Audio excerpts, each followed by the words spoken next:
Right. Well, I think it's Okay. 7 o'clock. We've got 42 people in the meeting room. So, good evening, everybody. Okay. Sean's going to show us some manipulations in this one hive. And thank you, Sean, for doing this, even though the weather's a bit dodgy. And I'll just hand the meeting over to you. And if people have questions, put them in the chat room, and we'll try and deal with them as we go along. But basically, it's over to you, Sean. Let's see what we can Um, see. okay. Right. Thank you very much, Fiona. So we've got a thermometer just outside the apiary to work out what the air temperature is, and it's currently 9 degrees. So all the beekeeping books say you're not meant to go into a beehive at anything less than, well, where you could wear a t-shirt. So I've made some specific preparations to make sure that we have an uneventful inspection. First of all, this smoker has been now going for half an hour. So the first thing to do is make sure your smoker is going and it's going well and it's smoking well. You're going to have cool smoke coming out of the smoker. I started the smoker with just lighting some packing um, from out of a Thorns box which arrived. Then I've put this stuff, which is cat litter. So I put a pile of cat litter in it. So the first bit was making sure the flames were big pile of cat litter. And then on top of that, I've got cuttings from lavenders. So at the end of the season, when you cut your lavenders or you prune your lavenders back at the end of the season, you're always left with stalks, maybe 6-12 inches long, with the old seed heads in them. Cut them back, store them. I've got a big sack full, put it in, and it gives a really nice bouquet, and it calms the bees. The other thing I have in my toolbox, which I've dug out from the bottom of the toolbox, is I always have an old dishcloth or a tea towel in there. So if the bees start to fly up, I use my tea towel to go to calm the bees down. So I'll put that on the top just in case I need to. But there's other ways of doing it if you don't have a tea towel. So this colony, I have not done a full inspection on this colony this year. I've done a couple of emergency things on it, and I think I looked at it last. I had a quick sneak in it maybe 3 weeks ago, just to see how things were going. And they're not. I'm expecting to see something not going quite right inside, but we'll find out as we go through. So there were a couple of bees flying out, and they knew I was going to be doing something. You can see 1 or 2 bees flying in here, but it's not really doing much. But the first thing to do is just give them a little bit of smoke, just to let them know that we're here. The smoke has been around them for a while, so they must probably know something's going to go on. I've brought out all the equipment. Hopefully, I've got enough equipment around me to do what I think I might have to do. And so just take the lid off. So when the thing happens, you see that I've got the my cover slips over here. Normally, I have these cover slips over the whole hole just to keep the warmth in. But if I see, when I take off my roof off a hive, bees on the crown board, my first thoughts are that they are running out of space. And so one of the things I'm going to have to look in here is there enough space for these bees? And if there isn't, I'm going to have to make more space. But when you go into your hive, you take your roof off and you see bees on top. They're quite calm. We just let them know we're here, and then you know that there could well be space issues, especially when you look here. You've got bees coming out the middle hole, and you've got bees coming out of the back hole. So that means that there are bees on all the frames underneath in here. So that is maybe a bit of concern, and I don't have a spare super of frames, and I might disappear off in a minute and get one. We'll just see what's going on. So what you do is you want to always smoke. When it's cold, always smoke. So what we do is before we take the top super off, we just raise it up a bit and we just smoke in underneath. Just keeps the bees down. Not too much. You don't have to do too much. You just have to give them a sense of what's going on, and you can hear them. They've already worked out something's going on. So this is the problem I've got. So if you look on here, what I did about a month ago is the colony is on 1, 2, 3, 4, 5, 6, 7 old frames. And I've obviously taken out 4 frames and put in new frames. But if you look at the bees are on both sides of these 7 frames. And because of the cold, I don't know, for whatever reason, the bees have not drawn the outer frames. And this is classic. This is a classic problem you have if you put a super onto a hive too soon. So, say for instance, you buy a nuke box and a book of five frames, and you put it into you buy the box and you put it in and you put it into new hive. You feed them, and they get to 7 frames. You think, oh, I better put a super on. If you put a super on too early, what the bees love to do is they love to come up. They will expand in a tunnel or a chimney, sorry. So they go straight up.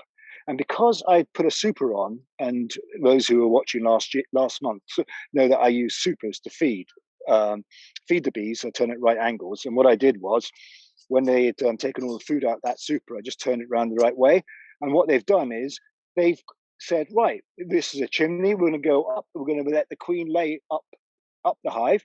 And they've started to put wax comb on top of the queen excluder, and they're moving up, and they're not doing any drawing of the foundation on the outer frames. Classic problem. So we're going to have to solve this today before the end of the day. But before I do that, what I'm going to do is just have an inspection, just to see if I can see the queen, see if everything's okay.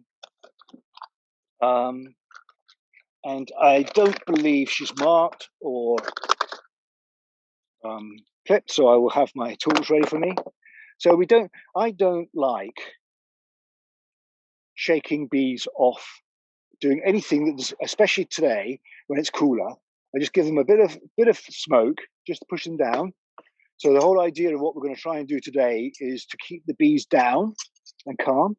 So this is a blue queen. This is one of my queens from last year. So it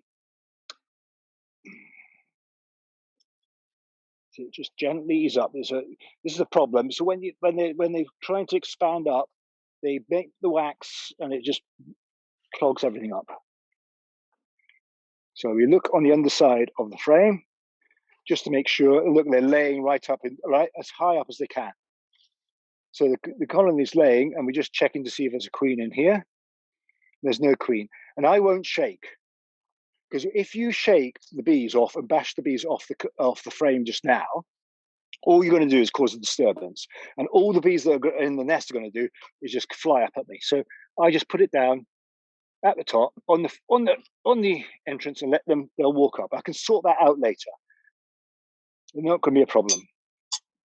So you can see there's still a bit on top of the frames. So I'm just going to keep them down a bit, just nice and calm. You don't have to over smoke. You don't have to, just keep it the right length. So what I'm going to do is I use my J tool to take the first bit out. I'm going to make a bit of space. There's nothing. So they haven't done anything to this frame. I give them all this nice new stuff, presents, and they just don't look after them. So I'm now going to be using this tool all the way through. So we just go in and have a look to see what's going on. So I've got bees on here, and they are festooning a bit. So I don't know if John can see down here where the bees are hanging. They're festooning. So they're doing something, but they're expanding. And there you go. But they're still not drawing, no, not even drawing the comb. It's just been too cold for the colony. And the easy option is to try and go up. So I'm going to start send.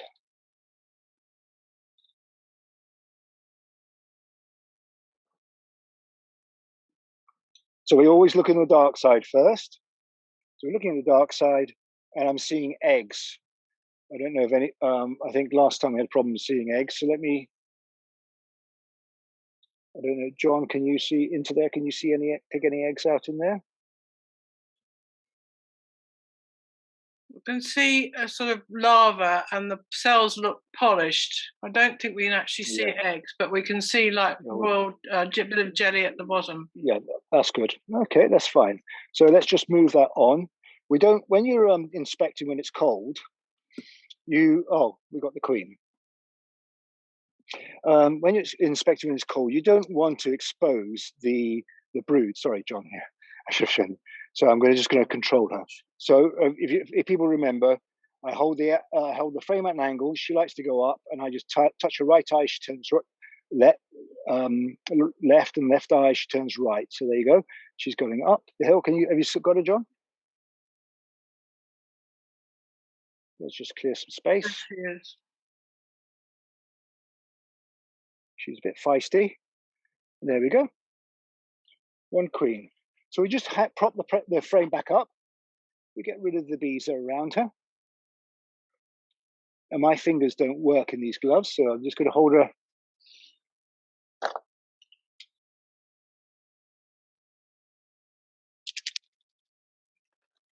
First of all, I mark her. So you can tell I haven't been in here this year because she's last year's queen. I never mark my queens, which are late season queens. I'm just scared. So just give her a little bit of a mark on there. Then I take my hobby scissors. I don't know if you've seen my scissors before. And I just flip off the wing. And then she can just go back on. And there she is. So I see the queen. I'm quite happy she's there. And then I'm just going to have a quick look at the other frame, see what else is going on. But I don't have to go. There we are. We've got some nice sealed brood in there. Nice color. A little bit of drone, not too much drone.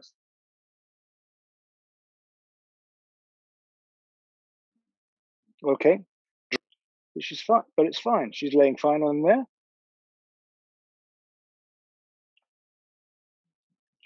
And yeah, got some larvae in there. I'm quite happy. Okay, just use the flag, and there it goes again. But look, let's have a look what's going on here. Just more drone brood. So they feel like they're expanding, because when they start to lay down drone brood, then they feel like they're expanding and they're in a comfortable place. And we've got some drones in here. So let's just put this in here, and then the queen's going to look after the queen and keep her warm. So when you want to go inspect, all you do is just to puff down the lugs, just to keep the bees off the lugs.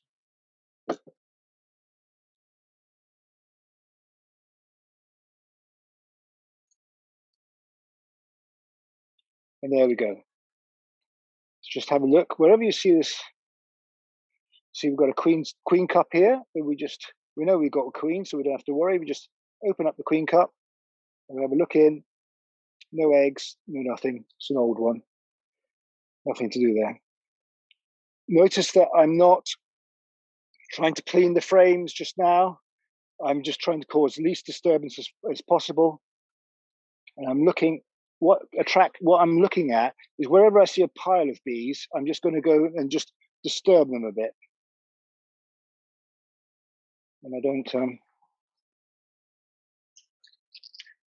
that's 3 frames of brood, double sides. So the bees are actually not too bad for 9 degrees, are they? I was telling Fiona, I've done all temperatures this year. I'm not going to hang this one around too much. But again, this is just, we've got drones on there and it's looking reasonable. That's a good. And I don't know if people remember from last time, for every frame of sealed brood, you need 2.5 frames of for the bees that emerge. So what we want, and we know that we've got 4 frames in here which the bees are not on. So what we want to do is attract to make force them to go onto the frames which are undrawn. Again, all looks good. Some drones on there. Look on there, another queen cup. So we just check the queen cup because we know we've got a queen. So never tear down any queen cells or queen cups which have been populated until you found the queen. I was an assessor on someone's assessment a few years ago, and they went in, and as part of the assessment, they tore down 6 queen cells, and then they had no queen cells left. And at the end of when they got to the last frame, they realised the queen wasn't in there, and the bees had swarmed. So, yeah, you're up a river without a paddle. What you've got to always do is never be too keen to get rid of queen cells, populated queen cells and queen cups. First of all, check if you've got your queen in there. One of the first checks, and it's a very simple check, is if you have a full population of bees, and as you can see on here, we've got all these frames which are in the core of the hive. They've got bees on both sides, so that one looks okay. And we're just going to look at the last frame. So what we're going to do is that we're going to work with the natural instinct of bees. And again, this colony is just going to burst. It's going to burst. So what we want to do is we want to make sure they've got the space, because every frame is practically full of either eggs or sealed brood or larvae.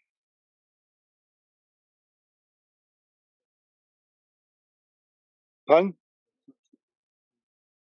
Sorry? No, sorry, I made these some. Oh, they just don't. They're just starting on this one. There's nothing in there. They haven't even polished the cells. So, classic problem. Is there a classic answer to this?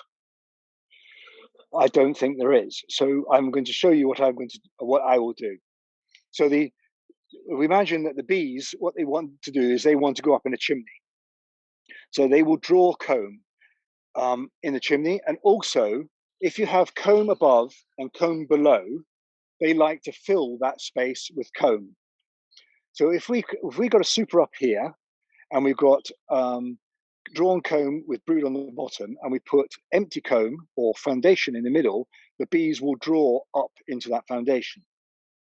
I don't want to put a double brood box on here, because all I'm going to do is, if I put a double full brood box with more foundation on the top, they're just going to go up the middle, and we're still going to be left with the frames on the outside.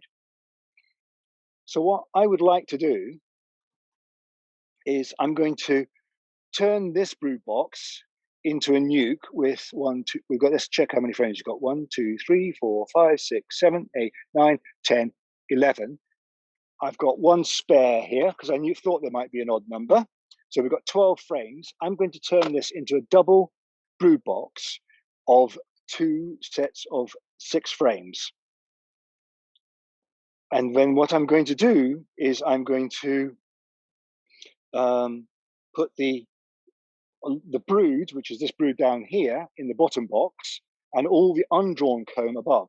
And I'm going to ram them down so that the only place they can go and the only place they can draw comb is in the box above them. So let's see what we can do here. So if John just comes across here, so what I have here is a second brood box. Well, that's my spare frame. And I've got my fat dummies. So anyone who's seen me do any beekeeping knows I like my fat dummies. So if you imagine, what I'm going to do is I'm going to put the empty frames in the front half of this, put this on top, and close it down with my fat dummies. Then that's going to make the chimney. I brought some feed along, and I brought a spare crown board along. I think what I'm going to do is start off by feeding them to encourage them to draw the foundation. And the super above, I'm going to force the bees out of there to come down and into the main colony. So the first thing I've got to do is I've got to take out the frames which have got nothing on them. Just take this one out.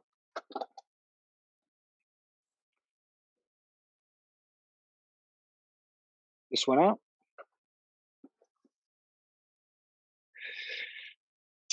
I've got my new frame. That's 3. Tell me if I'm going too fast here. 4th frame. Well, it all seems okay. If anyone's got any questions, put them in the chat room and then we can take them. Yep. 5th frame. And these 1, 2, 3, 4, 5, 6 seem to be quite nice and neat and close together. So we'll just take this frame here. I don't have to worry about the queen because we know we've got a queen and we know she's somewhere. And I'm putting that in the middle. So I always put the drawn comb in the middle of the undrawn foundation. I'm going to close this up.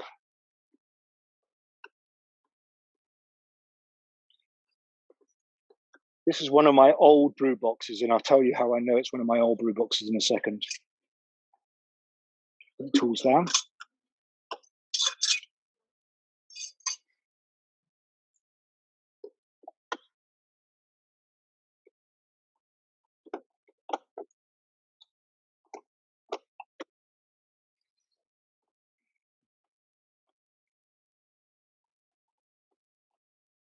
Right, Sean, so there's a question in here because you were saying don't send, if you see a queen cell, if you see a larva in a queen cell, don't take it out till you've seen the queen. Yeah. But then Jane has asked, so if you do find a larva in a queen cell, how do you take it out? Which is a whole lesson in itself.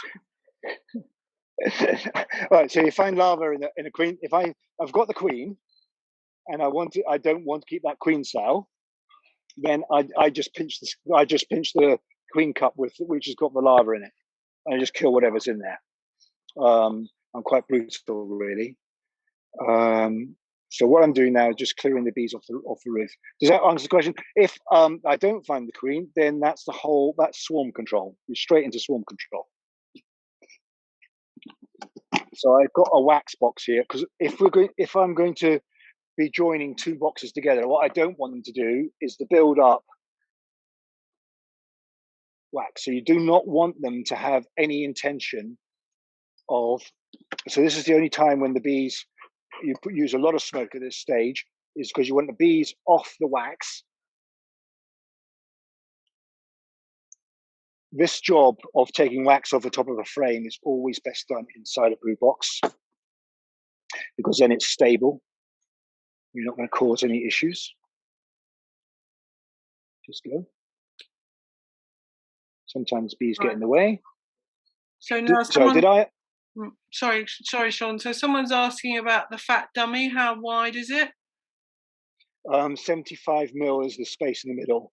It doesn't really matter how wide. It's just basically it's filling a space, a vacuum, so that if you had only one dummy board, then there is a space. And I don't know if anyone's ever gone into a hive and with a brew box with only 10 frames in it and a single dummy board, the standard thin dummy board. You'll find that bees quite often congregate in the back, and they seem quite distressed. They're always flying up in the back. So what you want is for them to have enough space here to think that it's all their space, and they won't go into the back. Right. Does that make sense? Yeah. And then another question about dummy boards. So you're doing yours warm way with just one dummy board at the back. Yes. Can you do it with 2 dummy boards either side? Yes, you can do. Yeah, you can do this warm way or cold way. The reason why I like doing things the warm way is because I can work from behind the bees, and I leave half the equipment. I only need one dummy board to do anything. And I find normally when I'm trying to expand my colonies that they work well by being able to manage it as a It's just I'm just tidying up around here in warm way. So those who haven't seen me before, I like to have a 5 mm gap here at the front of my frames. And if you look in this one on this other brood box, I've actually put a piece of wood. I nail a piece of wood into the front edge of my frames, because I don't know if anyone's when you fill up your brood box with foundation, this frame here on the outside or the front edge, when you're doing warm way, and also when you're doing it cold way on the outside edges, if it's rammed up against the side of the hive or against a dummy board, you don't get generally it doesn't draw the comb on this face, the face which is closest to the outside. So what I do is I have a 5 mm gap here, and then that gives them enough space to draw the comb on both sides, and that gives you an extra 100 square inches of foundation for the bees and the queens to lay. Also, if you look at my preferred dummy boards are to have a DN1 filled with Corex, and that gives you that space again. So that when I put the dummy board up against the frame here, the bees have got enough space, so I can put this tight, and they've got enough space inside to draw the comb on this face as well. So you're getting maximum comb drawn across your foundation. So that's how I knew that this is an old box, because I haven't got round to nailing it. On my dummy boards, the other end's fallen off because it's very hard to do it on plastic. I've done exactly the same. I've put a piece of wood on here, which then spaces out the dummy board from the outer face of the last frame of foundation. So we've now tidied this up. We've got, this is a full box. So the only place they can go to draw comb is up. And the heat from this brood box, the heat from this nest will go up. So we've now got a chimney in which they can then start to work the foundation, and I can encourage them to draw the foundation up.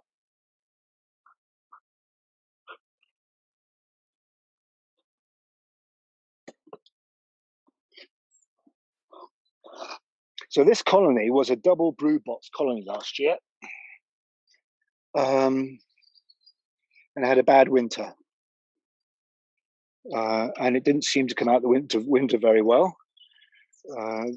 Damp got into the colony, and so it's down to one as it stands. Now the key point here is to make sure that you're lined up top and bottom. My fat dummy. So that piece of wood that you've added at the front to create the space to draw comb, that's 5 mm, did you say? Yes, it's 5-6 mm. It doesn't matter. It's just a small, thin plywood. Right. 5 or 6 mm is fine, and it works very well. There, you can see it down there. So all it is let me find. Oh, it's basically it's the same as one of my classic cover pieces of wood that covers the top. It's just a piece of plywood like that. Right. And all right. So that's that. So what I did, I did know, because when I looked a couple of weeks ago, I did see the wax foundation being drawn up, and I did see the white frames when I had a quick sneak look. So I did bring out a clean queen excluder. It's going to save my job. So if there's any budding, let's call them queen rearers watching, if you have a single brood box and you want to raise some queen cells, you can do exactly the same arrangement. So if you've got a single brood box of bees on, let's say, 11 frames of brood, what you can do is you can turn it into a double brood box in the same manner as I've just shown you, by squeezing it down, just adding one extra frame, so it's 6 and 6. And what you do is you put the queen excluder between the top box and the bottom box. just here. And you make sure the queen has got lots of space down the bottom, so she's got space to draw to lay eggs, and you just make sure she's happy. She's down there with space to lay eggs, and then you can then do whatever way of queen rearing you want up here. So you can put in a Miller frame. You can do some grafting to make some queen cups. You can do any type of system you want using the up the top here, and you've got a queen right colony split across 2 brood boxes and both across 6 frames. That's called a Ben Harden queen rearing setup, because Ben Harden's a very big bee farmer in Southern Ireland, and he thought of this method. And you can raise your queen cells, and you can put your supers on top, so the colony is still working as one colony. It's still bringing in honey. It's still filling the supers, but at the same time, it's raising queen cells in the top.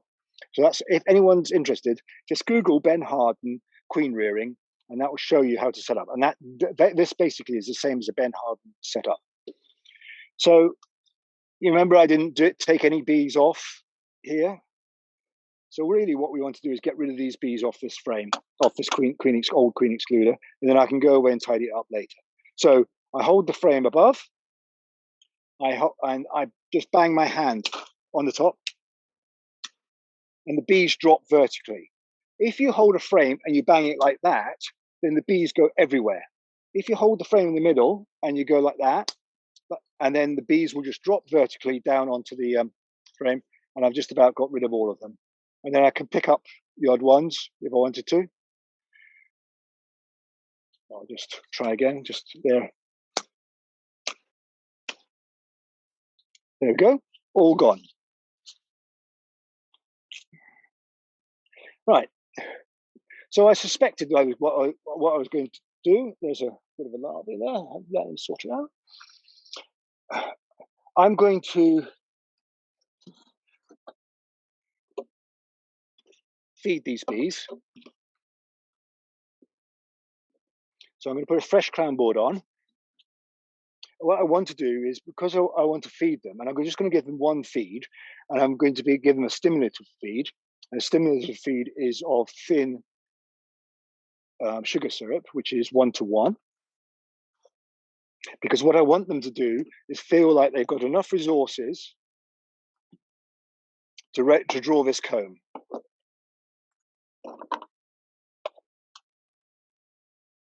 So I'm going to put this feeder above here. So make sure it's above the hole.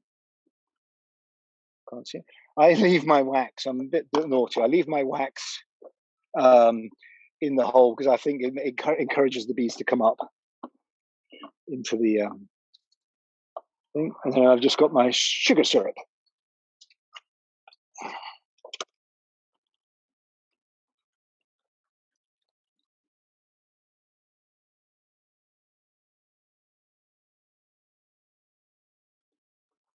You need good food, so you need to have a good source of energy with sugar syrup. You need the bees to be crammed and crowded, and I'm going to show you how I'm going to do that in a second. I'm going to reduce this hole here down. So I've made that hole a smaller hole. So as far as they're concerned now, the 12 frames we've got in these double brood box is the whole nest.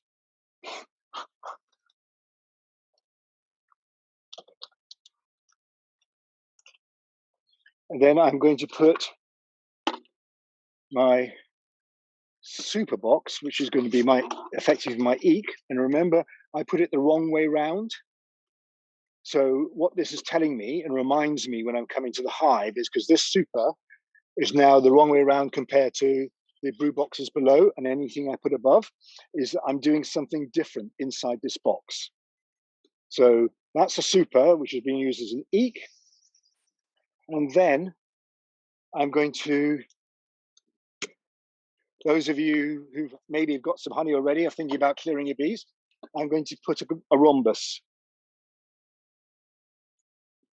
bee clearer on top. So the rhombus bee clearer is just all I've got. Is I bought these. These are quite cheap. You can buy them bulk from Simon the Beekeeper. Just held in with normal tacks, and I use a standard crown board, spare crown board, and I put a piece of wood on, and I duct tape it in, and that is my rhombus bee clearer.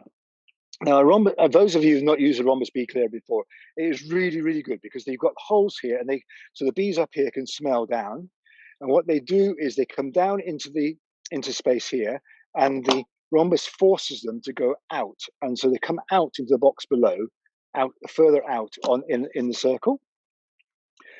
But because they can smell from the box below, they try and come back up in the middle. So it takes them a while to learn that to get back to the box above, they have to come to the outside and then go in.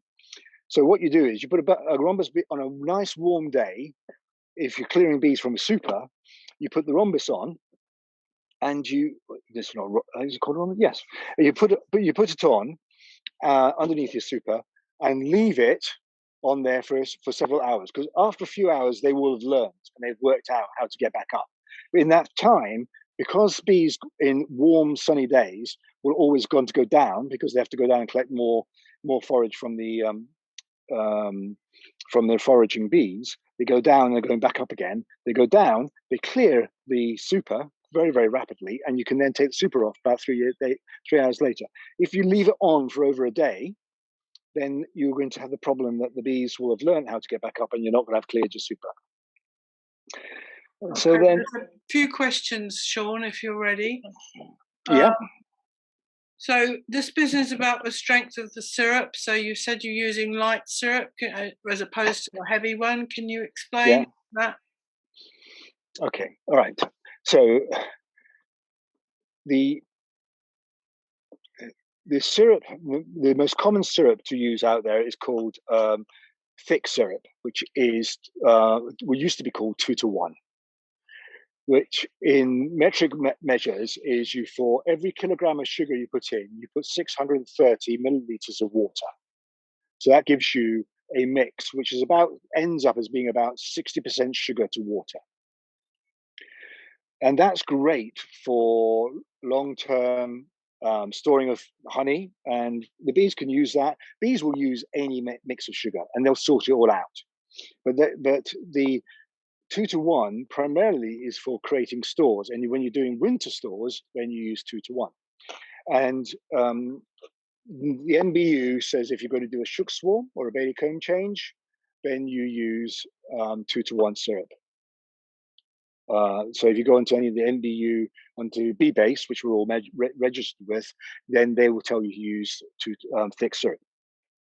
But there are certain circumstances, for instance, when you have a colony which is starving, and we've got to all watch out, because there's not been a fantastic amount of forage coming in, then our colonies might be light on stores. So if your colony is starving and you need to give them immediate energy, if you've got a nuke and you're trying to build a nuke up, then you need to stimulate the colony. And if you're trying to encourage them to do something, like I'm currently encouraging them now to draw some comb immediately and to get into the way, then you can use stimulative feeding. And stimulative feeding is for every kilogram of sugar, you have 1.26 liters of water. And that used to be called 1-to-1 in the old imperial measures. But so basically, that's about 30 to 40% sugar to water. Bees, when they are to be efficiently metabolize sugars to give them energy, they like to have it about 50%. If it's too high sugars, they add water to reduce it down. We don't want them to be doing anything with water or anything with the feed here. What I want them to do is make a heat, make this warm, consume energy so they think they've got a good flow coming in. Because when nectar comes in, it normally comes in at 80% water content. And to use that energy immediately and draw the foundation here. And once they've drawn that foundation here, then I'm going to take that feeder out. So all I'm doing is one feed, and it's stimulative feeding, so it's 1-to-1 syrup. And that's basically what I'm doing. Was that too complicated an answer? No, I think you got to the heart of the problem. It's confusing because some books say always use heavy, and some books say sometimes use light. And yeah, I think The everyone's confused. everyone is confused, and but the thing is what you as a beekeeper think stimulative is. So if you want to put bees to put stores down, or for to build stores up, then it's always thick syrup. If you want to stimulate a colony to do something, so it's, for instance, if you in the spring, if you're preparing a colony to go onto the oilseed rape, onto forage, you want them to build up some stores, or you want them to build up some their foundation, or draw some supers, then you give them stimulative feeding. So stimulative feeding, they don't have to anything to do. They don't have to do anything to the feed for them to be able to turn it into energy, because they just consume it, converts it into energy. If you give them thick stuff, then they will make a decision whether they want to add water and use it as energy, or if they want to take more water out and store it as stores. So that is what thick syrup's for. So, but and if you the recommended approach from the MBU is, if you're doing anything like a shook swarm, comb change, or putting winter feed, use thick syrup. If you're doing anything which requires stimulation of the colony, which is a nuke, starvation, or preparing for forage, then you use thin syrup. Okay. So here's a Okay. question, a couple of questions from, I think, a beginner. So when Yeah. our nuke arrives, do we feed the bees until they start filling the super? No, you don't put a super on. You fill what you do when your nuke arrives. You Let's assume it's going to be warm way. I would put it into a brew box with one fresh foundation at the front, your nuke, and maybe one or two frames of foundation on the back. Two would be ideal. And you feed.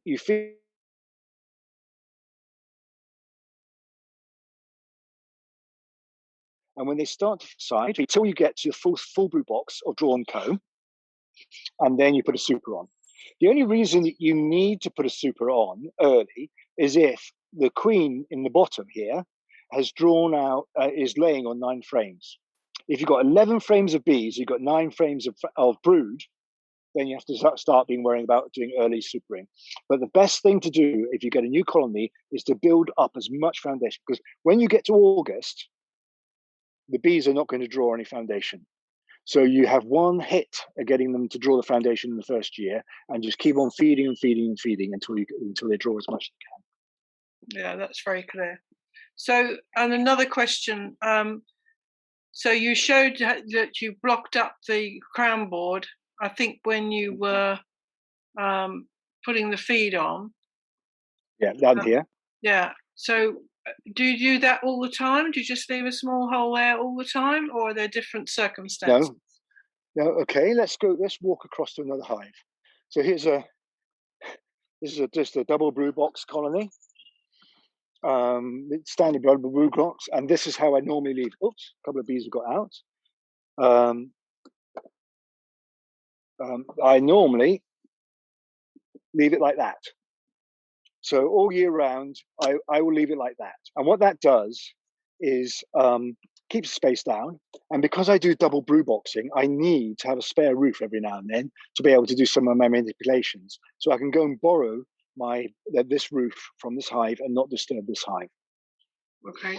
The reason why I close up my holes at the top is because, or Rothamsted did some research, is that you want to have as much heat as you can up here, because what they're doing is they're taking the water out of the nectar and turning it into honey.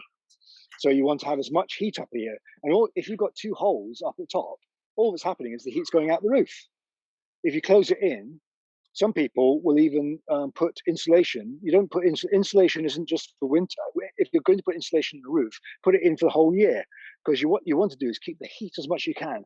We've got open mesh floors, we've got entrances down the bottom there, and that is enough for them to manage the ventilation within the hive. Don't let the heat come out the top. This is my opinion. I've not seen it written down anywhere, but it works, and it works really, really well. And if we take this up, well, there's no bees because it's cold. There's no bees on the super. They're all gone down below anyway, and they're quite happy. Okay. So that's my normal circumstances.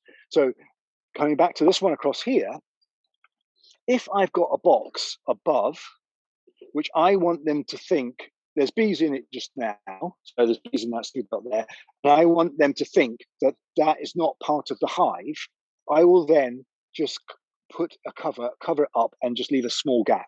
And if you leave a small gap, then the bees up above or the bees below will think that's the end of their nest and they won't go up again. So they'll come down once and they won't go back up again. And if there's any stores in the box above, they'll rob them out. Right. And then what I'm going to do here is, these bees are really nice, aren't they? They've been sat there nice and quiet all evening. So shall we just have a quick look and just annoy them?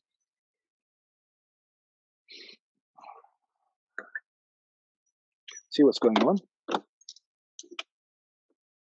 That's how you want to see a super. So when you look at a super, you don't worry about how much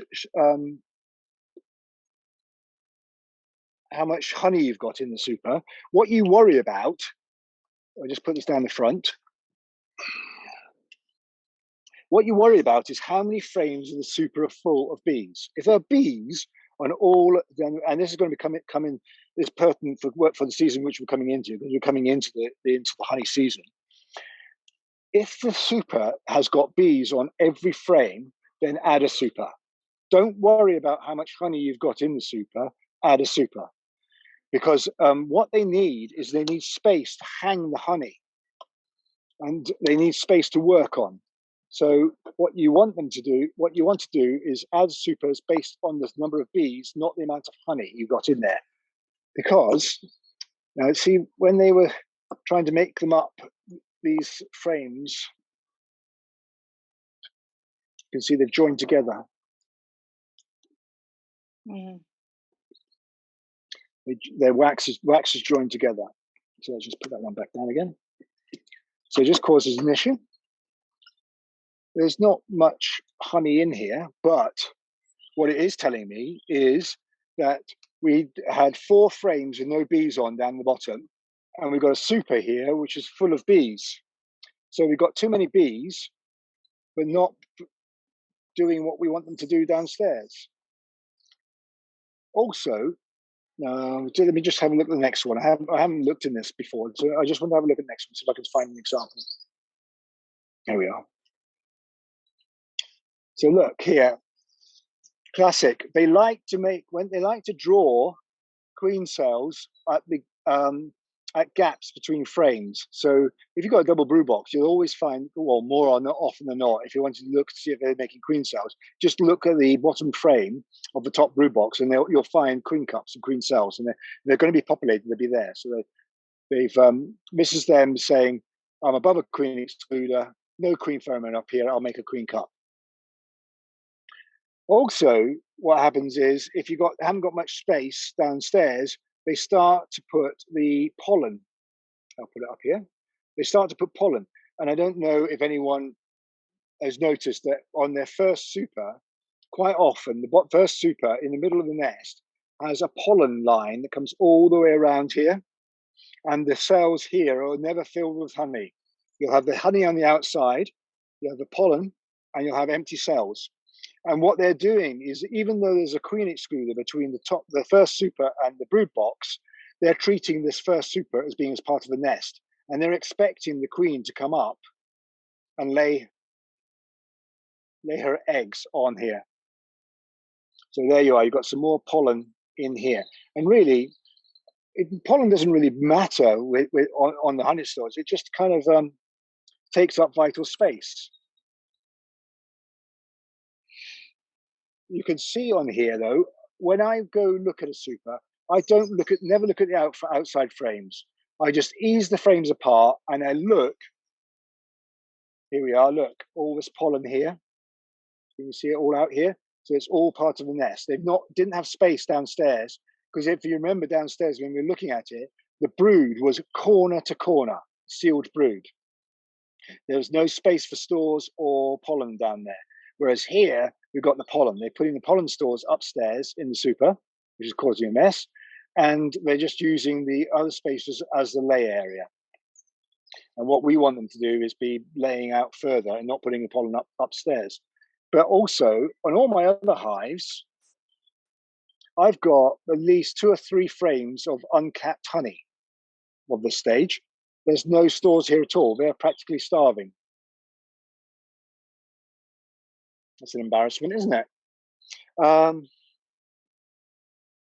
So I think putting some stimulative feeding in there, and that could well be, because the colony is a smaller colony, these other colonies, which are double brood box, they're on 12 frames of brood. They've got enough bees to go out in any weather to go foraging.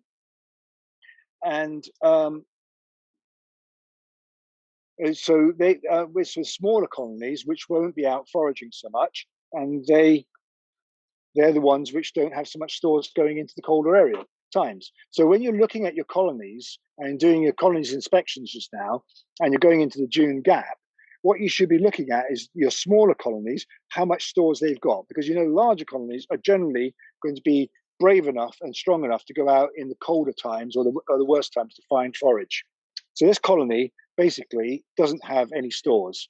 So that's one of the reasons why it's not drawing the comb out at the bottom, because it's got nothing and no energy. So by putting that feeder in, the bees are going to go down. Just one last point. This is an 11 frame standard spaced super, and it's an overwintered super, so it's not that clean just now. And I don't mind it being that as it is just now, because this is going to be a single brood box, and it's always going to. When I take my honey, I take my honey from the second and third. When I've got a single brood box, I take my honey from my second and third supers. The first super is for the bees, and that's where they have their pollen and their nest, and they can mess it up as much as they want. But you can look here. I put my 5 mil gap in. So here's my other tool. So when I go into my super, what I do in my super is I take you may have noticed I have 2 tools. I have a J tool and I have a standard, I don't know, call it L-shaped tool. Don't know what you call it. I put my J tool in here as a ram, and I put my other tool at the other end, holding it like this, and I push them tight together like that, and I make sure they're evenly spaced on both sides. So the same principle goes, that my 11 frames of super will have foundation drawn on either side. So I'll get maximum amount of honey here.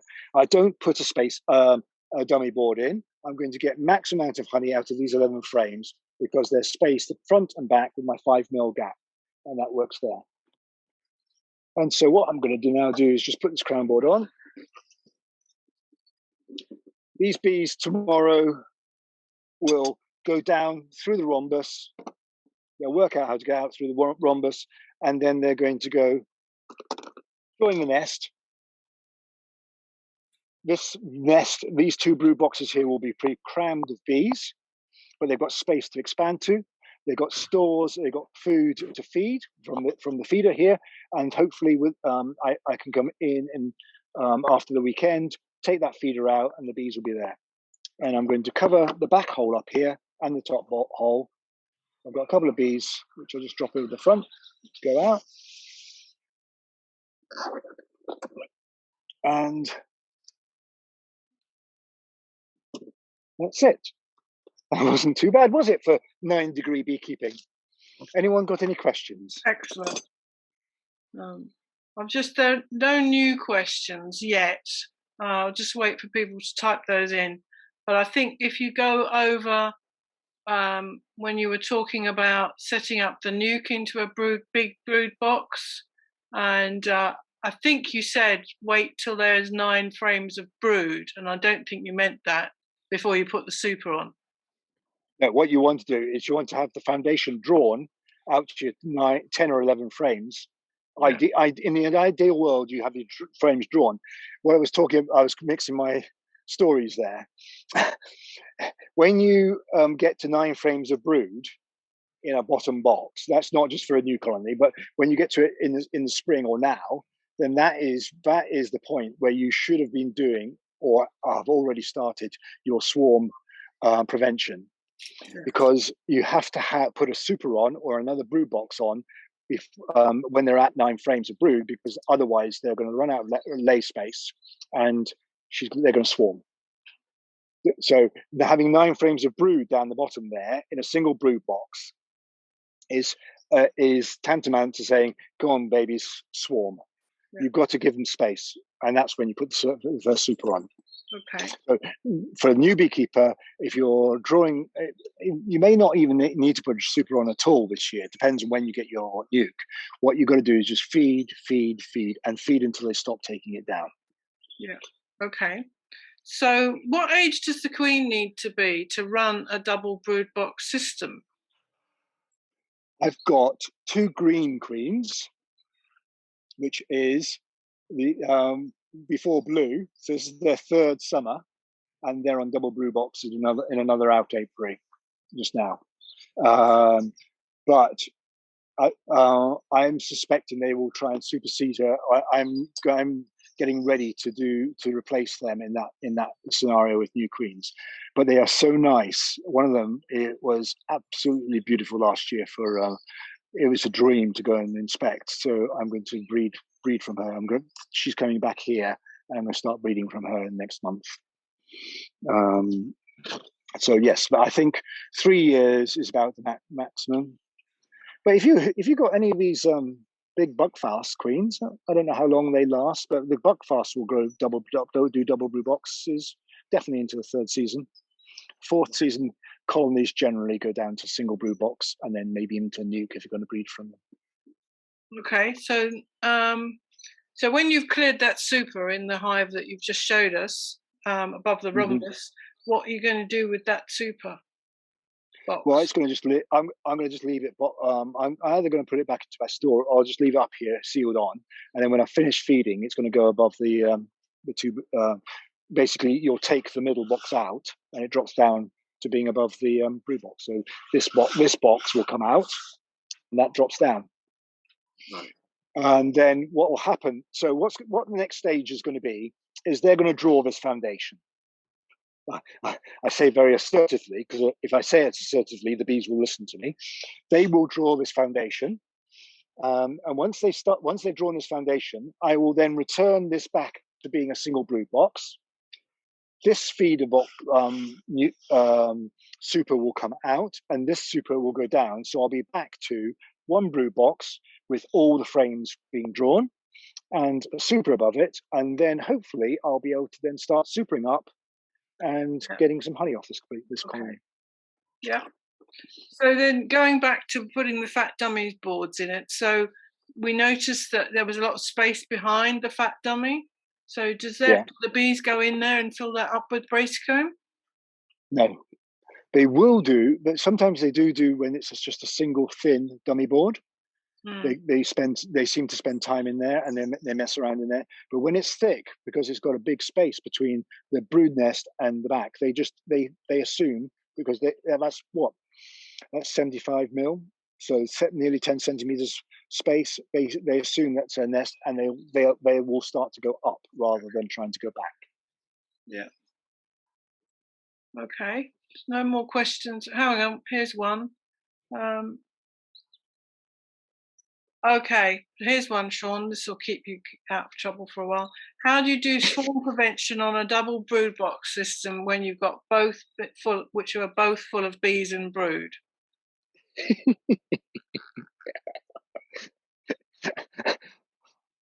Another brood box in. A demery works. So, if you walk this way,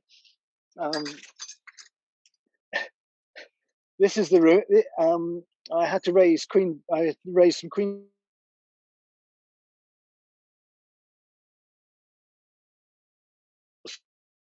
A double brood box here, and what I did was, normally a demery, you take a one brood, you split, you put the queen down here on a frame, and you put fresh foundation on the bottom, and then you put another the old brood, that's in a new brood box, and the old brood box comes up to the top, and that has all the queen cells and the nurse bees in it, and all the remaining brood. And then you put so you have a queen excluder here, and you have two supers. When you have strong colonies, strong queens, and this queen in here is a blue queen. She's from August last year, so she's full power. I went for 3 supers. So what I did was, and that tells me now I know why there wasn't any bees. I think it was this one I looked at. So they got. I put 3 supers. I took this brood box away. I made sure the queen was down here and she had loads of space to lay in. So you don't have to put fresh foundation in. You just put the frames of stores, frames or empty frames or drawn frames in here. Take all the other frames, put them on top. 3 supers, queen excluder, and then you are all ready to go for and then remember with a demery is that you don't let all the bees come out of this one and merge back, because you're just going to be ending up with the same thing. If you want to do that, then what you do is you put a second brew box in here, which has got either fresh drawn comb or foundation, double brew box, supers, and a brew box up here, and let the bees just come down and do it. But normally when you've got a double brew box, you start off, you then start making splits, and you can split nukes out of this top one. Right. I hope I could do a whole evening on that if you wanted to. The next time round. Well, it depends on the weather, doesn't it? But yeah. I mean, these bees will be quite happy. So what's happened is I ended up with a little bit of honey in each soup. So what I've done is, there you go. There's my little holes. So the bees down there think that's the top of their nest, and I wanted them to take the honey out of this super. So as I say, I always just go straight to the middle, and there is still a bit of honey left in there, ready for them to take out. But most of what they're concentrating on is the honey downstairs. So I don't know if I talked about this last month. So what I do, so have last year, which I've all treated with acetic acid, and they've got drawn comb. So I use castellations. I use 10 castellations in my supers, and that is some comb from last year. So when I make my supers up for this year, what I do is I interlace frames which are drawn from last year with new frames, and then you find old frames. That's got a bit of honey in it, not too much, with maybe partially drawn frames from last year. So those are blue frames, so that you can tell the age of my frames. So this one's got a red dot on it. So will you raise good? So that's this is a fourth season for it. Yeah. So this red dot. So this says that I made this frame in 2018. This one has got a blue dot on it. So that was made last year, and obviously it was surplus and nothing happened to it.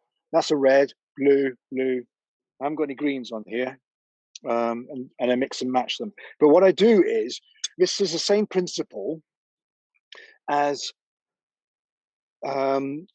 making them go up vertically.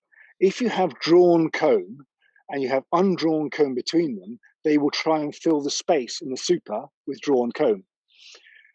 You want to have drawn comb for your supers because they have to put less energy into making the wax, and they widen it every year so you can put more honey in it. So you're getting, on the drawn frames, you're getting more honey in. You're getting nice, rapidly drawn frames in the on the intermediate frames, and it works up. And then if you do it right, you checkerboard it so you can have them alternate. But this way, what you're doing is you're giving them a start, and you're giving them an immediate place to put some honey. So you can see these bees here, just they're just feeding off this honey. Very, very few bees. This is a very strong colony. This colony's was probably over 20 frames in the brood boxes and 14 frames of brood across it. So it's a big colony, and there's only a couple of 3 bees at the top here, and they're just looking after it. Again, I'm keeping the heat in, and there you can see I use these closed up. Does that answer the person's question? Yeah, I think so. There's no more new questions. Okay. I don't want to go into any more hives tonight because it's getting cold. Yeah. It's a bit dark. It's clear sky, and it's going to be quite a cold evening. So if they've got no more questions, I'll maybe see people next month. Yeah. So we'll meet again next month. Thanks everybody for coming. We had 64 people in the end. And thank you, Sean, for doing it for us. It's great. I know it's all tricky with the weather and everything, but thank you very much. So we'll see you next time, Okay, everyone. thank you. Bye.